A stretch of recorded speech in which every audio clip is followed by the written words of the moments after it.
What's up, everybody? My name is Zach Schomler. This is Strong Opinion Sports. On a Tuesday, it is Tuesday, November 28th. I am looking forward to sharing what I have to say about sports today. I was sick on Friday. I was sick yesterday. I tried to record the show yesterday and I couldn't even talk. But I had so much content written because this week is just so full of good sports stuff to talk about. I felt like, you know what, screw it. I'm going to postpone the show, do it on Tuesday. I'm going to do another show on Wednesday, tomorrow, again on Friday. I just couldn't.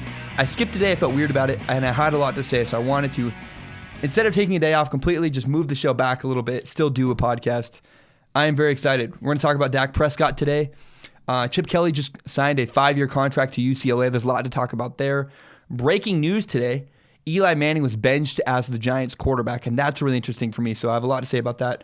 Just one of those shows where we're talking a lot about management and about people and about decision-making. I think it's going to be one of the better shows I've ever done because it's just a lot about life. It's a lot of life stuff, a lot of life lessons. We will talk about the Apple Cup in the second segment. The second segment of the show, by the way, might be the best second grouping of stories I've done ever on this show. This show, I'm very excited to share what I have to say with you guys. Subscribe to Strong Opinion Sports on iTunes, on SoundCloud. We also I put videos. Why do I always say we? You know, it's just me. I'm the only one that does this show. I put my videos on YouTube. I am very excited about this. Share this with your friends. My biggest fear with Strong Opinion Sports, and in fact, I'm 100% sure there are people like this out there.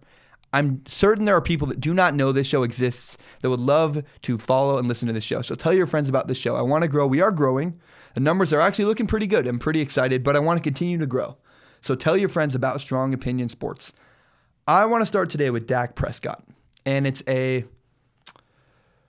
I'm going to tell a personal story. A story I'm pretty sure I've told on this show before, but I'm not 100% sure. So I'm looking forward to it. It's a very, very personal story. This story really shaped who I am, and I think it shaped it's a good comparison to Dak Prescott because I think Dak Prescott's been through similar things, and Dak Prescott is similarly shaped to me. On February 8th, 2016, not only did my younger brother die, my younger brother took his life. He committed suicide. And it was the worst thing that's ever happened to me. By far and away, the worst thing that ever happened to me. And I proceeded to break up with my girlfriend. I dropped out of college. I took a new job working at a car wash. Things have never been lower in my entire life than the months after my brother died. I was depressed. It was awful. It was ugly. And I'm telling you, there was a moment where I looked in the mirror and I was like, I'm not in college. I work at a car wash. I'm single and I make dumb videos for the internet that no one watches. And it was just the lowest of all time lows. But then you look at me now a year and a half later, 2 years later, I've never been happier in my entire life. I love what I'm doing. I've worked in LA. I have jobs I love. I work at a job right now that I love. I'm in college. I'm back in college. Finally found a major I really wanted to do. I have things I'm passionate about. The point of all this is to say that you sometimes have to go through the fire to grow. And when bad things happen, they either tear us down or we use them as fuel and build ourselves back up. And if I hadn't gone through that experience, I don't know where I would be. I really don't, I'd never discovered I love talking. I never started writing. I was never creative the way I am now before my brother died. And my brother dying really changed everything for me. Right now, Dak Prescott is at an all-time low. People are criticizing Dak Prescott. People are saying Dak Prescott may not be fit to be the Cowboys quarterback. I know I said Cowboys. Dak Prescott has never struggled the way he's struggling right now. Since Ezekiel Elliott has been suspended, Dak Prescott has 5 interceptions and no touchdowns. His offensive line is really struggling. His left tackle's out. And Dak Prescott has really just looked awful. But I would not give up on Dak Prescott just yet. Don't forget, when Dak Prescott was a junior in college, Dak Prescott's mom died. And Dak Prescott's mom was like his rock. And Dak Prescott fought through it and survived and thrived afterwards. He used that as fuel. Dak Prescott is a very strong individual with a strong mind, and I have no doubt, not only will Dak Prescott turn it around, because I wouldn't give up on Dak Prescott, but I think Dak Prescott actually will be even better at the other side of this. When Ezekiel Elliott comes back, when he finally figures out what's going wrong with him, Dak Prescott's going to be an even better, more efficient quarterback once he works through the issues he's struggling with right now. Sometimes we just have to go through the fire in order to build ourselves up. Again, adversity either tears us down or we use it as fuel and build ourselves back up. I could have let my brother dying ruin my life, but instead I used it as a slingshot, and I've never been happier, and I love the path that I am on. I'm seeing all these articles. Has Dak Prescott been exposed? The word exposed keeps getting thrown out there, as if Dak Prescott is not a good quarterback, and without Ezekiel Elliott, he can't make it happen.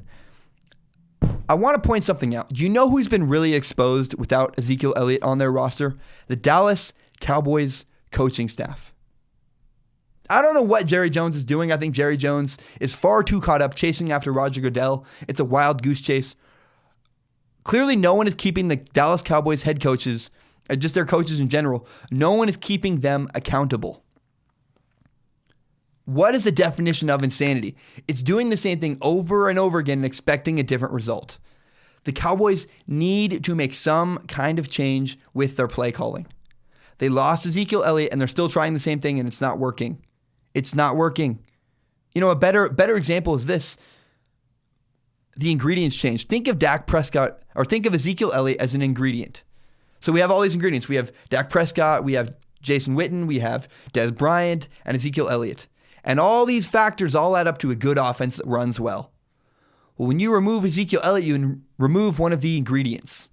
So if my grandma makes an apple pie and she puts blueberries in there instead of apples, she's not going to call it an apple pie because it's no longer an apple pie. There are different ingredients. Without the same players, without the same personnel, you can't have the same result. They need to make some kind of change. They're trying to run. What they're doing is they rely heavily on the running game. The Cowboys do this. The Cowboys then fake the run and throw the ball downfield. That is their offense. But now they don't have their left tackle, and they don't have their strong scoring key all-star running back. Without their running back, it's not the same offense. They need to make some kind of change with their play calling that will improve the way they're playing. Should Dak Prescott play better? Yes. Does Dez Bryant look closer and closer to retirement every minute he steps on the field? Again, yes. But the Dallas Cowboys coaches are not doing enough and making enough adjustments to put the Cowboys in a position to be successful. It's both Dak Prescott and the coaches. Dak Prescott is having an issue. He's struggling. He's not playing very well. But the Dallas Cowboys coaches are also not doing a good enough job making adjustments so the Cowboys can win games. I shifted the whole show today. I was going to just copy paste, do Monday's show, record it on Tuesday, fine, it'd be perfect.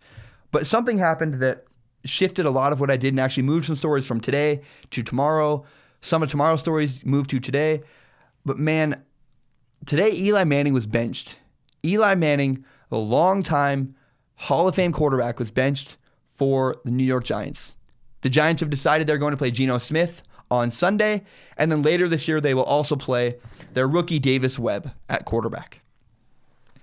And this is just my knee-jerk reaction to what happened. I'll probably give him a more thoughtful, better analysis of what happened tomorrow. But honestly, I have a lot of thoughts. First of all, we're talking about this streak.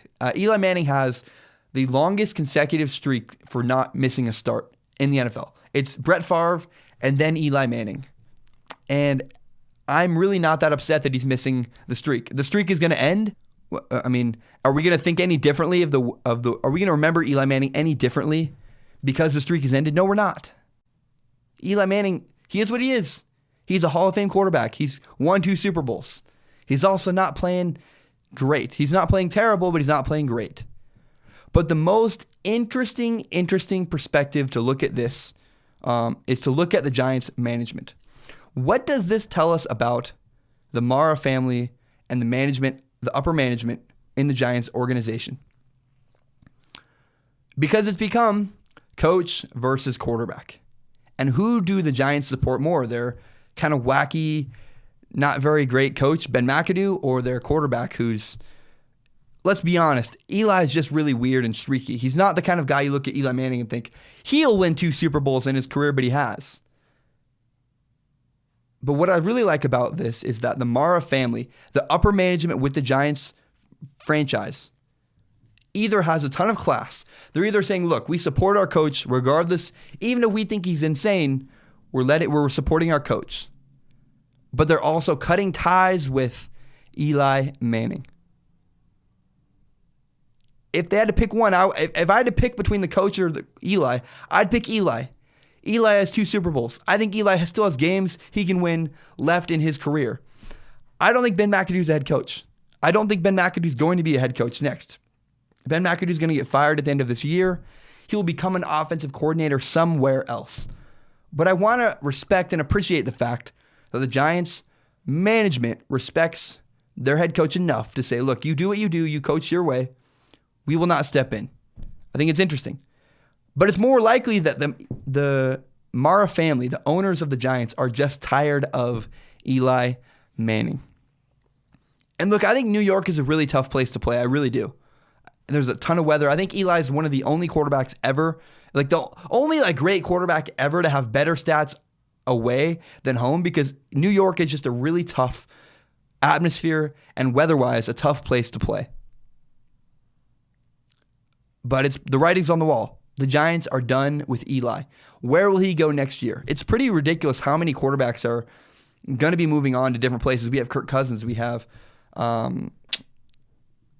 Case Keenum's contract expires. Jimmy Garoppolo, there's a lot of free agent quarterbacks this year that we're saying, where will they go? What's going to happen with them at the end of this year? And add Eli Manning to that list. Could Eli Manning go to the Jacksonville Jaguars? I think that's a great fit for him. But I really do believe Eli Manning has some wins left in him. Eli Manning will go somewhere else and win for a couple more seasons. But I think his time is done with the Giants. The Giants organization is a mess. They want to renew. They want to go find a new young rookie quarterback, restart, rebuild, and they are done with Eli Manning. The last thing I want to say about the Giants and Eli Manning is this. Again, New York is an incredibly tough place to play. The weather is insane. There's a ton of wind. You need a strong arm to play in a place with cold weather and swirling winds like New York. The Giants need a guy like Sam Darnold. I don't think Josh Rosen's good enough. No, he doesn't have a strong enough arm. Baker Mayfield, he doesn't work in New York. I heard someone make this argument and said, Baker Mayfield's great for New York. The media will love him. And they never once mentioned football. Do you understand how difficult it is to play quarterback in cold weather? I know this might be overstated by me, but I don't think a guy like Baker Mayfield. Tom Brady's a rarity. A small guy plays well in cold weather, but you need a quarterback that can throw in cold weather. Sam Darnold has the arm strength and the ability to play in cold weather. I don't know that Josh Rosen does. Baker Mayfield does not. He's too small. I love Baker Mayfield, my favorite college quarterback. He needs to play in a place like Arizona. So look, the Giants are in a tough position because there's a lot of quarterbacks. They're going to get a quarterback this year, but will they get the right quarterback? Will they get a guy who has a strong enough arm to survive and thrive in New York? That remains to be seen, and I'm very interested in the future for them. All right, let's get away from that. I want to talk about Chip Kelly.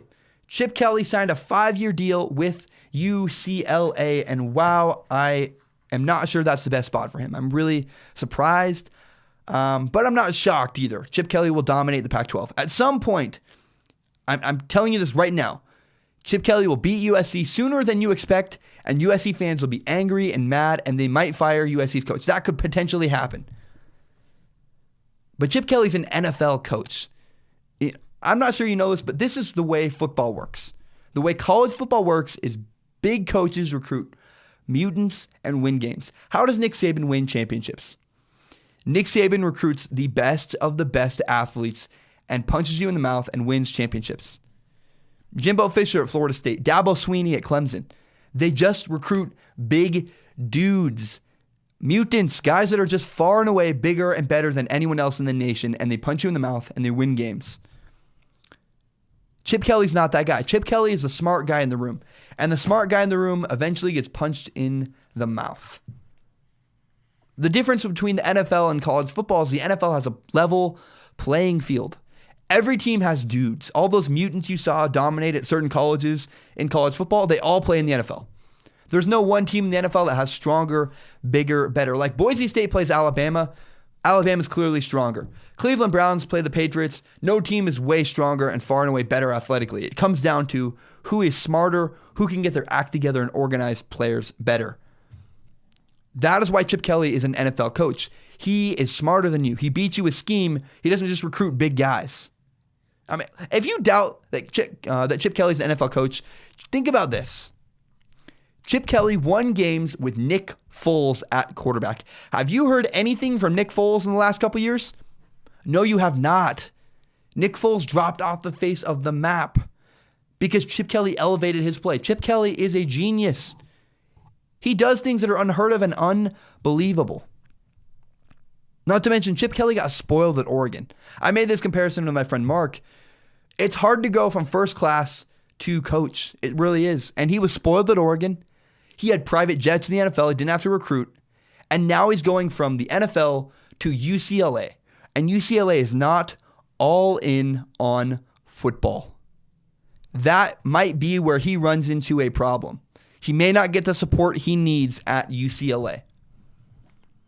But think about that name. University of California, Los Angeles.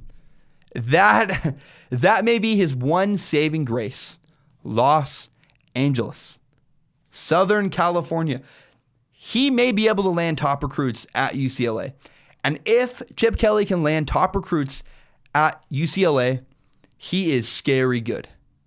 Because not only would Chip Kelly have the recruits to compete with a team like Alabama, Florida State, Clemson, but Chip Kelly's smarter than you. And when the smart guy gets buff, that's a really scary bully. A dumb bully's not scary. The smart guy who's strong and can really beat you up, that's a scary guy to deal with. And that could be Chip Kelly if he gets top recruits at UCLA. I'm going to take a short break. My name is Zach Schaumler. I have a theory about college football. I've been gathering data for years. I'm not thinking about it, but now I've been gathering data all season. Is my theory true?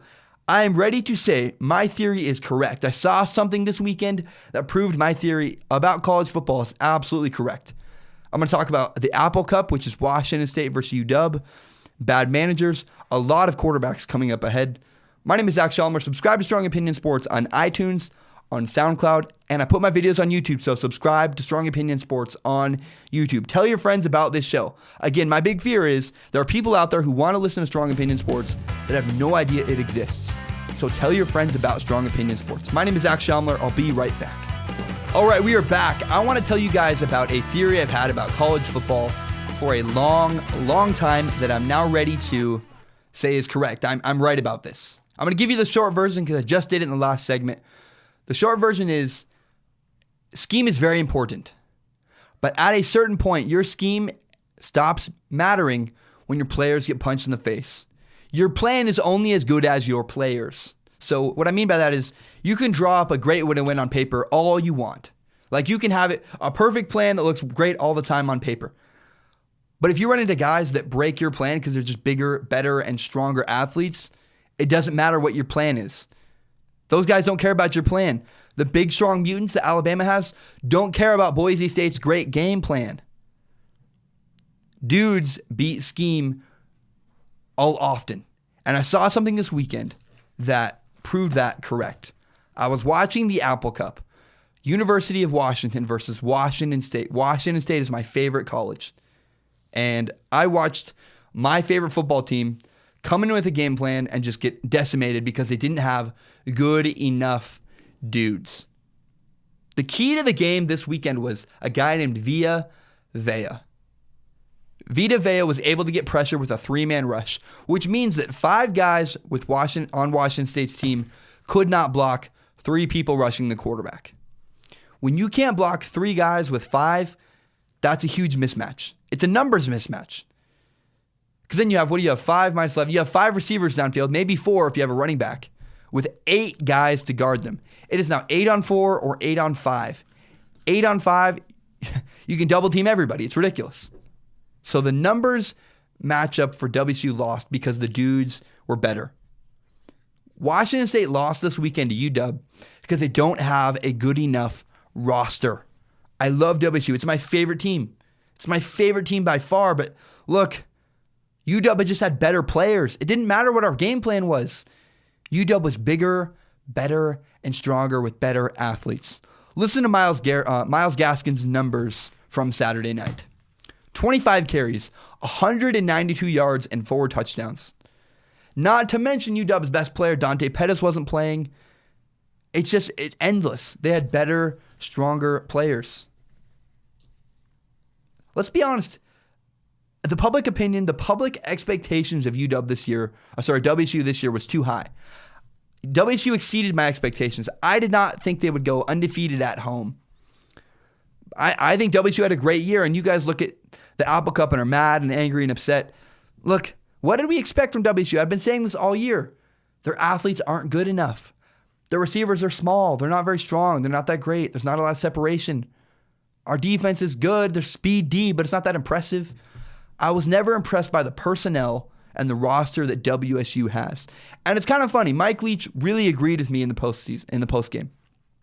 I'll put a link to the postgame interview with Mike Leach after the Apple Cup below. And the Apple Cup, by the way, is WSU versus UW, if you're not familiar. When Mike Leach was asked about the offensive line, the reporter asked, "Is this the worst offensive line performance you've ever seen coaching?" And he was pretty easy on him. He was calm. He was kind. He did not rip into the offensive line, which tells me he knows, because we've seen Mike Leach. If something's wrong, Mike Leach will tell you. And Mike Leach is pretty docile and pretty nice to his offensive line when he spoke about them. And then Mike Leach went on to mention the recruiting class. He said UW is a high-ranked recruiting class. We did not. What did you expect? He pointed out that the three-man rush was the key. If you can get pressure with 3 players and you have 5 guys blocking them, you're going to lose every time. And Vita Vea, again, number 50 for UW, just annihilated UW. And I will be honest, I want to be very clear. I don't want to be looking like I am just making Mike Leach's quotes fit my narrative. He also did say that on WSU's best day, Washington State could beat UW. I'm not sure that I buy that. I'm not sure I believe that. But hey, to each their own. If you feel that way, awesome. I really think UW, University of Washington, the Huskies, had a disappointing season. They're the best team in the Pac-12, and they lost 2 fluky games. This was not a surprise to me. UW has an incredible roster. And Washington State, I think they're lucky to have gone 9-2. I really do. 9-3 now. But one of the keys to the game was Luke Falk. Luke Falk is the quarterback for Washington State. Do you remember years ago, I think 10 years ago now, Rex Grossman was the quarterback for the Chicago Bears. And I remembered reading about, we had good Rex and bad Rex. Sometimes Rex Grossman would show up and he would dominate. And sometimes Rex Grossman, the quarterback for the Chicago Bears, would show up and just look awful. You had bad Rex and good Rex. The truth is, the 3 games that WSU lost this season, bad Luke Falk showed up. We had bad Luke and good Luke. Luke was awesome, often great at home. He dominated. He's the best quarterback statistically in the history of the Pac-12. But on Saturday, bad Luke showed up. He showed up against Arizona. Bad Luke showed up against Cal. But then it was interesting. Mike Leach never pulled Luke Falk from the game. Mike Leach never said, Luke Falk, you're not doing good enough. I'm going to pull you on the sideline. And he also spoke about this afterwards in the press conference. Mike Leach said something very interesting. He said, it's not a team thing. Mike Leach said the whole team was struggling. It was not an individual thing. If it was just Luke Falk struggling, he would not have benched Luke Falk. But the whole team is struggling. So it's like, what are you going to do, bench the quarterback when everyone's not playing very well? That's what's interesting about Eli Manning, actually, was, Eli Manning, the whole team sucks. You're going to bench the quarterback as if that's going to make a difference? I think the Giants are tanking. All in all, Washington State University had a pretty good season. It's a season I'm proud of. They exceeded my expectations. The Cougars were undefeated at home. They went 9-3. They have a chance to have a 10-win season. They have a bowl game. This is a successful season if you ask me about Washington State football. As Washington State fans, we need to just be grateful. Do not forget how bad things were 10 years ago. WSU went 9-3, maybe 10-3. Had a great year. I am proud. I think it's awesome. We should not be disappointed about the Apple Cup. The Washington State Cougars had a great football season they should be proud of. Be grateful. Do not forget where you came from. And that is a great transition, actually. I want to transition into Kevin Sumlin. Kevin Sumlin was fired from the University of Texas A&M. I think it's a stupid and emotional decision. Kevin Sumlin is a great football coach. And I think it was rushed. I don't know that this was a calculated decision.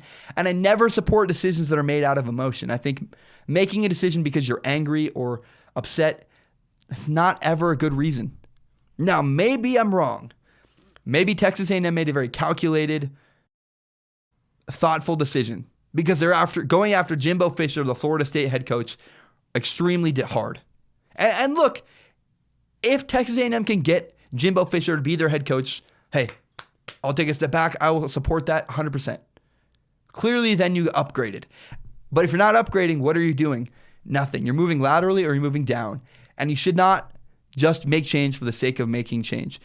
I will be quiet. If Texas A&M can land Jimbo Fisher as their head coach, I'll keep my mouth shut. That's impressive. And Texas A&M definitely wins that. I think Jimbo Fisher is a better recruiter and therefore a better coach than Kevin Sumlin. But if Texas A&M cannot get Jimbo Fisher, the Florida State head coach, to come and be their head coach, Texas A&M will look stupid. Texas A&M will completely regret their decision to remove Kevin Sumlin. Because what else are you going to find? Kevin Sumlin is a great football coach, and there's not a lot of great football coaches out there. There just are not. There's a dearth. There is a lack of good football coaches in the United States of America. Kevin Sumlin is 51-26 in the last 6 years. In the 6 years he coached at Texas A&M, he went 51-26. Now, for some perspective, the Washington State Cougars head football coach was 38-37 in the same 6 years. They both have been at their respective schools the same amount of time. The appearance of Mike Leach is that Mike Leach is a genius. He's doing a great job. The guy's one game over 500. Kevin Sumlin was 51-26, and he got fired. That is a dumb decision I do not support. There's not a lot of head football coaches out there that can do that. Kevin Sumlin is going to go somewhere else. Kevin Sumlin will go to another school and win a lot of football games. He's a great offensive coach. He's an above-average recruiter. Not a great recruiter, but above-average recruiter. Kevin Sumlin will win games somewhere else. You know, Kevin Sumlin's situation reminds me of actually a lot. Mark Richt. Do you remember when Mark Richt was the coach at Georgia a couple years ago? He was averaging 10 wins a season. He had, I think, 2 seasons that weren't 10-win seasons ever in his time at Georgia.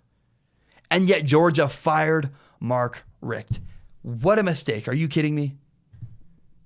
But guess what? Mark Richt got the last laugh. Mark Richt went to Miami right now, and Miami's dominating. They're a new power.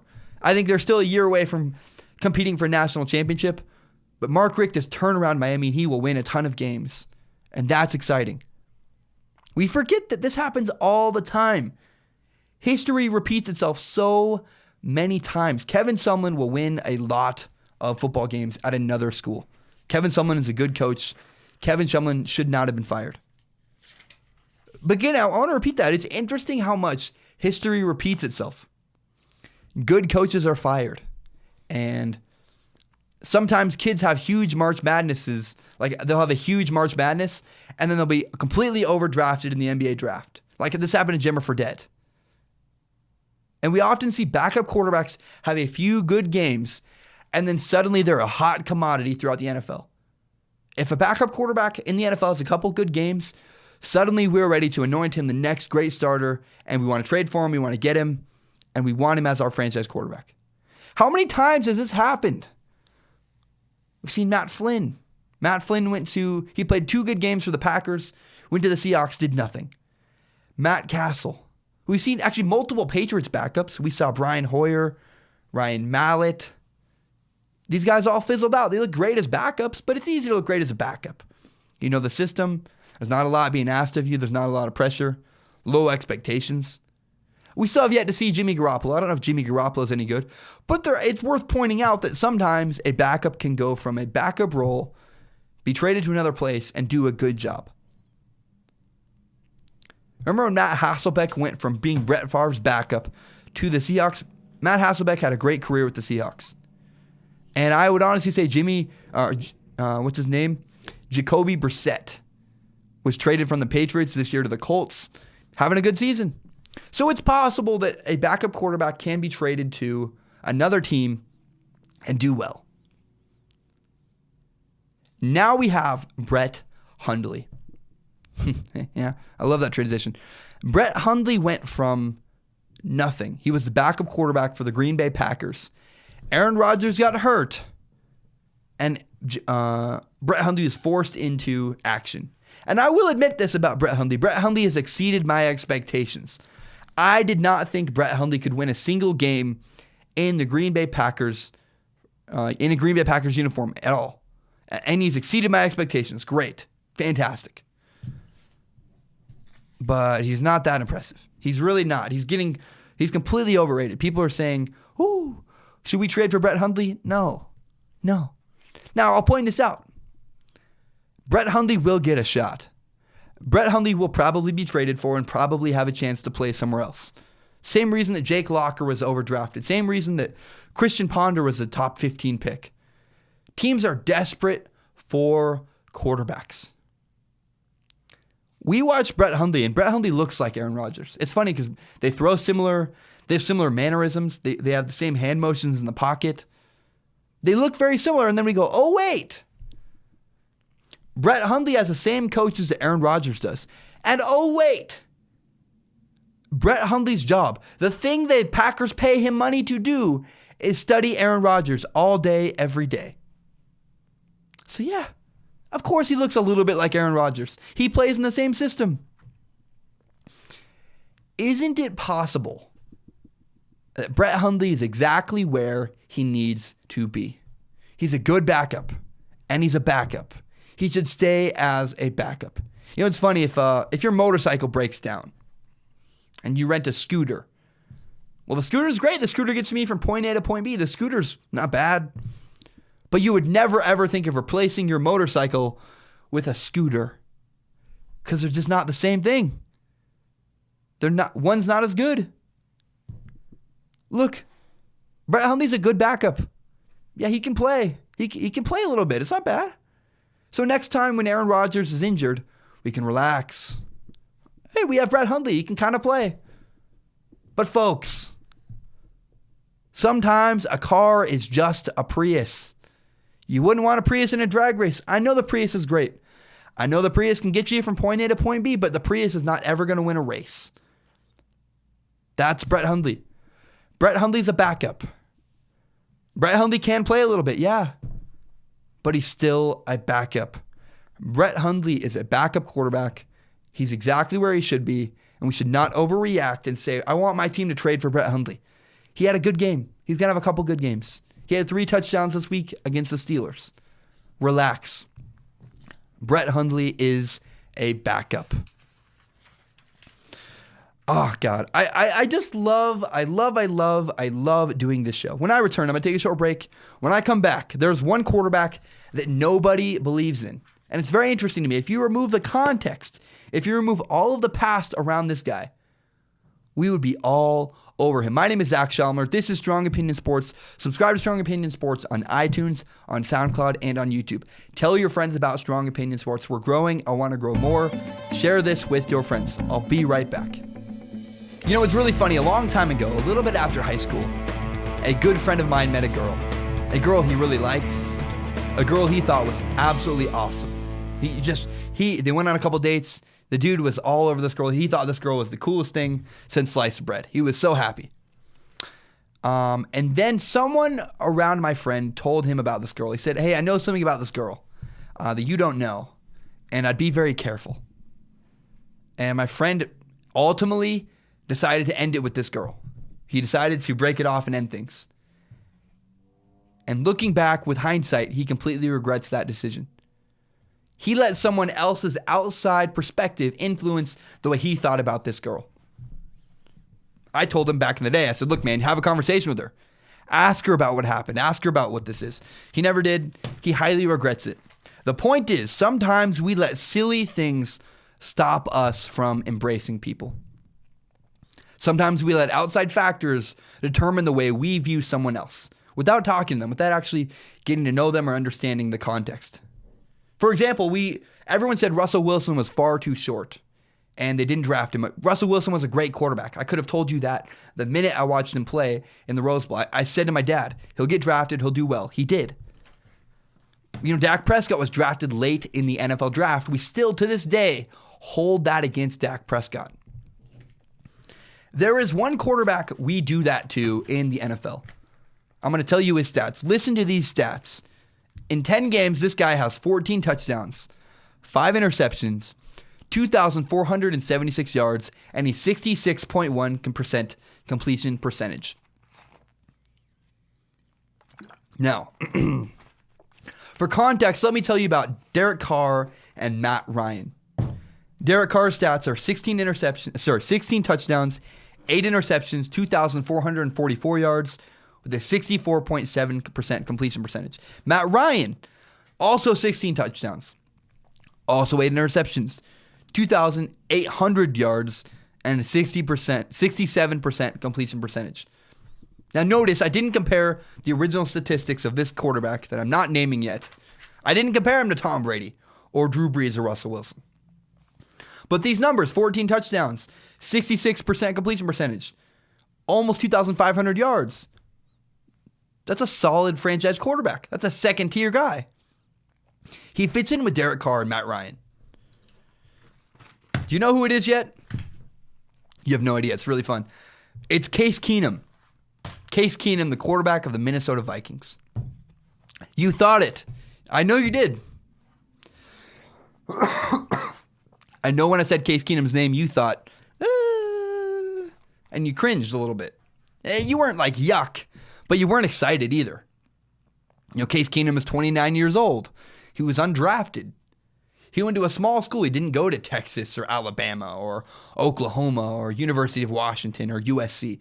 He went to small school Houston. Did you know, though, by the way, Case Keenum holds pretty much every record for passing in Division I college football. Not to mention, last year, Case Keenum had this issue with Jeff Fisher. He wasn't the starter. He was a starter. You know, they had Jared Goff as a starter in LA. We struggle to embrace Case Keenum because of his past. Let me be very clear.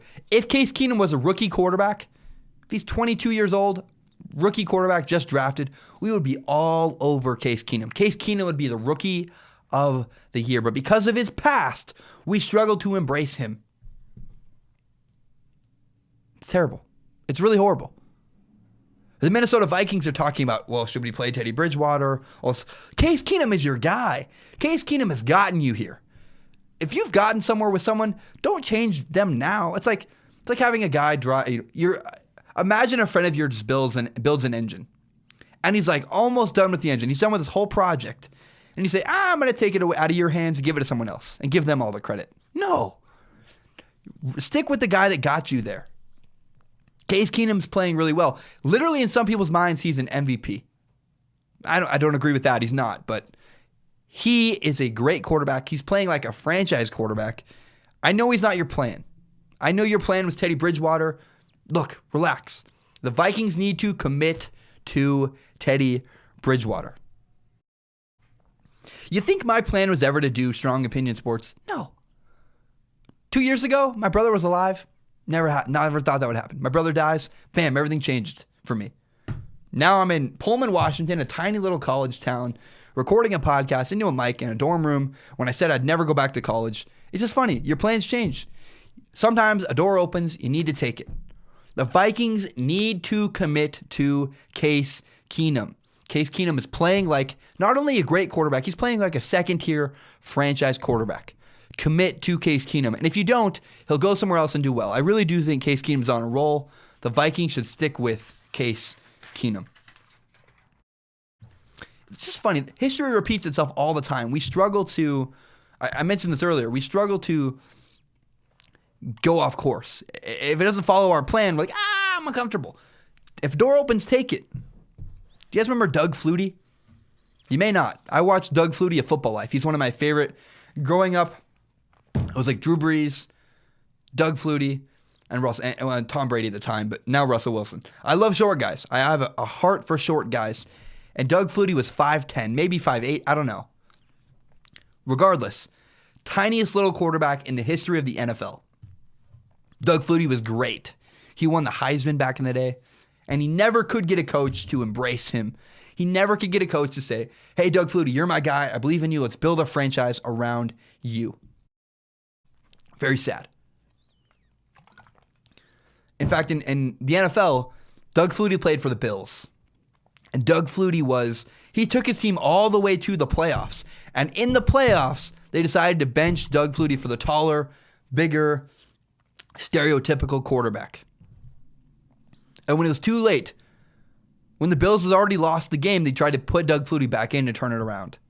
That's actually, of course, the miracle, the Music City Miracle. It's when a guy was running downfield, look it up, turned it, threw a ball laterally downfield, literally perfectly lateral. Bills lost in the playoffs. It's funny how history repeats itself. The Bills could not commit to their guy, the guy that got them to the playoffs. And they decided to make a change for the more stereotypical quarterback that the coach thought fit his ideas better, fit his plan better. Right now, the Buffalo Bills have Tyrod Taylor. It's interesting, it's even the same franchise. Tyrod Taylor is a franchise quarterback. He has 12 touchdowns, 3 interceptions, 3 more rushing touchdowns, and a 64% completion percentage. And yet, for some reason,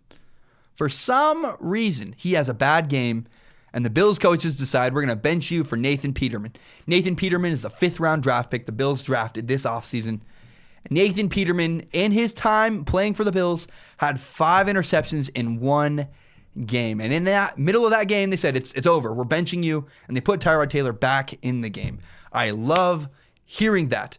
Your guy, Tyrod Taylor, got you there. Don't deviate. I know it's not your plan. See, when I say that, I mean Tyrod Taylor was the quarterback from the last coach. Tyrod Taylor was Rex Ryan's coach when Rex Ryan was in Buffalo. Rex Ryan leaves, new coach comes in, new coach says, you're not my guy. Hard to commit to him.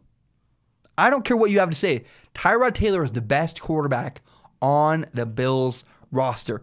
Don't be afraid to deviate from your mastermind plan. Tyrod Taylor is the best guy you got. Commit to him. He's a franchise quarterback. He makes franchise money. He's the best quarterback on your roster. He will get you to the playoffs. He may even win a playoff game. The guy's a good quarterback. The Bills just beat the Kansas City Chiefs 16-10. The Bills are now 6-5 and poised to make a run at a wild card spot. The Bills could make the playoffs. Stick with Tyrod Taylor. Stop being weird and just commit to Tyrod Taylor. People are so afraid of commitment. It's hilarious to me. Case Keenum was playing great. Tyrod Taylor's playing great. It's like, the guy works. Commit to the guy who's playing well. I don't care if he fits the part, if he looks like he's great. Doesn't matter. Go with Tyrod Taylor. It's just so funny to me. No one can commit to quarterbacks. All right. Sorry. I went on a rant. I got angry. I want to finish with this. I'm sick. It sucks. I want to finish with this. Paxton Lynch this week finally played for the Denver Broncos. And Paxton Lynch is just completely underwhelming. 2 years ago, the Denver Broncos spent their first-round pick on Paxton Lynch, and they've been excited, and they've been waiting for him to develop. They've been saying, he'll get better, he'll get better. They haven't played him.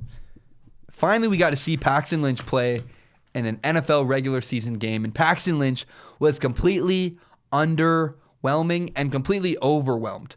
Paxton Lynch looked terrified out there. He looked like he was in way over his head and couldn't handle it.